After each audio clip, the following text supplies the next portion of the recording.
이준석 국민의당 대표가 37살입니다. 여러분 37살. 지금까지는 야당 대표였는데요. 3월 10일부터 이제 여당 대표가 된 겁니다. 또 하나의 기록을 세우는 겁니다. 본인이 뭐 별난 짓을 따로 하지는 않았는데 그냥 최연소 야당 대표였다가 갑자기 최연소 여당 대표가 되는 겁니다.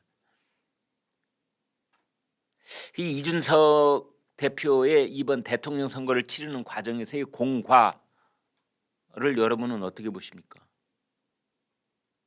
먼저 재빠르게 인사를 하더라고요.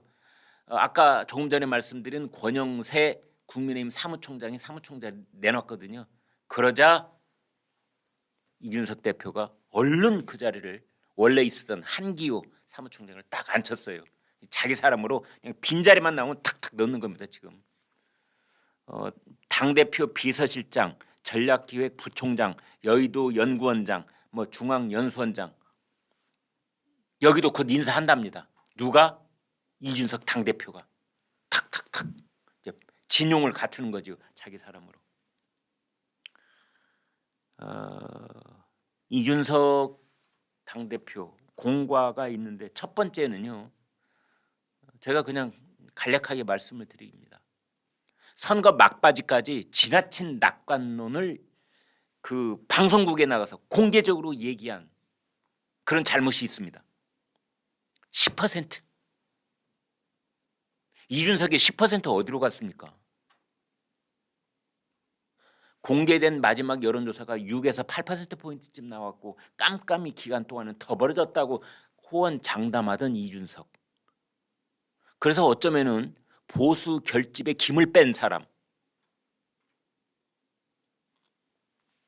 두 번째로는 20대를 철저하게 갈라치기를 했죠. 이준석은 20대 남성. 당신들과 나는 한패야 이렇게 해가지고. 그래서 나중에 투표함을 열어봤더니 20대, 30대, 40대, 50대 그 여성들을 철저하게 등 돌리게 만든 장본인. 그게 이준석이다. 어떻게 책임질래 너? 세 번째로는 이 세대 포위론을 이제 이준석이 얘기했지 않습니까? 가운데에 있는 40대, 50대가 워낙 이재명 지지가 강력하니까 주위에서 쫙 포위를 해더라. 무슨 군사작전 하듯이. 근데 그게 아무런 효과가 없었다는 게 또 드러났습니다. 세대 포위론 실패. 그다음 네 번째 호남 이제 여기인데요. 아까 제가 말씀드렸다시피 역대 보수당 후보들 중에서 윤석열 당선인이 그 모든 기록을 깨고 호남에서 가장 높은 성적을 거둔 건 그건 인정할 만하다. 그러나 이걸 뒤집어 놓고 보면 이준석은 그동안에 호남에서 30% 운운했는데 그게 절반도 안 된다. 그러면 호남에서 득표율을 놓고 이준석은 잘했다고 해야 될 것인가 못했다고 나무래야 될 것인가. 그 어떻게 보면은 그 0.73%포인트 차이로 윤석열 당선인이 탄생을 했는데 그 직전까지 이준석 국민의힘 대표는 윤석열 후보를 거의 사직까지 몰고 갔다가 가까스로 승리를 하게 만든 국민의힘 당을 거의 낭떠러지 직전까지 몰고 간 그런 책임이 있다. 군대라면은 징계위원회 회복갑니다.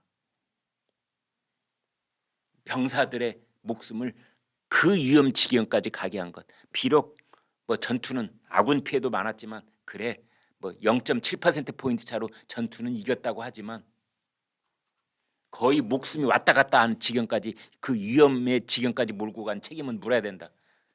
이런 것들이 나와 있습니다. 지금 문제는 뭐 그런 공과의 평가와는 별도로 이제는 합당을 해야 됩니다. 국민의당 합당은 누가 하느냐? 후보가 하는 게 아니고요. 양쪽 당대표가 하는 겁니다. 형식 논리상 그렇습니다. 그러면은 국민의당 안철수, 국민의힘 이준석 두 사람이 하는 겁니다. 지금 사무총장이 한번 만났다고 그래요. 양쪽 사무총장이 최연숙 국민의당 사무총장, 권영세 국민의힘 사무총장이 한번 만났다고 하는데 글쎄요. 여기는 지금 사실은 좀 걱정됩니다. 국민의당은 당 대 당, 국민의힘은 흡수 통합. 이 입장이기 때문입니다. 먼저 국민의힘 쪽 볼까요?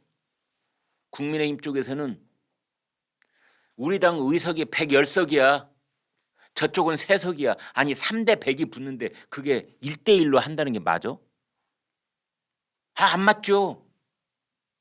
100석 가진 기업이 있고 3석 가진 기업이 있는데 M&A를 한다. 어떻게 그게 1대1로 됩니까? 그냥 빨아들여야 되죠. 이게 이제 국민의힘이 놀리고 이준석의 생각인 겁니다. 그래서 새로 합쳐지는 당 이름도 국민의힘 그대로 간다. 국민의당 이거 이제 없어진다. 이게 국민의힘 쪽의 주장인데 그러나 국민의당 쪽에서는 지난 3월 3일 장제원 의원 매형네 집에서 했던 약속 그걸 뚝 들이밀고 있는 겁니다. 거기에 따르면 당시 당명에 대해서만 이견이 있었고 당명까지도 이제 걸고 나오는 겁니다. 국민의힘도 안 되고 국민의당도 안 되고 제3의 당명이 있어야 된다는 식입니다. 그리고 나머지는 합당대당 합당 내용이었다. 당대당이다.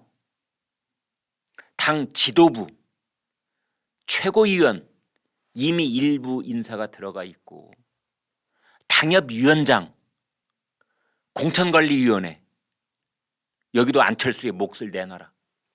공천관리위원회는 지방선거가 있지 않습니까? 광역단체장 17, 그다음에 기초단체장 공천 굉장히 중요합니다. 그 공천관리위원회도 안철수 몫이 있다.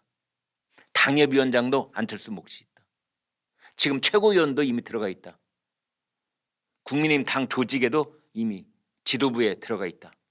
뭐 이렇게 얘기를 하고 있습니다. 이 문제가요. 잘 되면 뭐 간단해 보이지만 절대 간단하지 않습니다. 절대 간단하지 않습니다. 선거 비용 보전 문제. 돈 얘기는 차마 안 하더라고요. 그렇지만 그것도 중요한 이제 합당 조건 중에 하나고. 뭐 제가 야당 의원들 지금은 여당 의원이 됐죠. 물어보니까 돈은 별 문제 아닙니다. 뭐. 근데 별 문제 아닐 수도 있고 별 문제가 될 수도 있습니다. 선거 비용 100%는 보전 못 해주겠어. 절반 딱 떼자고. 안철수 대표가 뭐 100억 썼어. 50억 나머지 50억은 알아서 하고 들어와. 이제 그런 얘기들이 있다.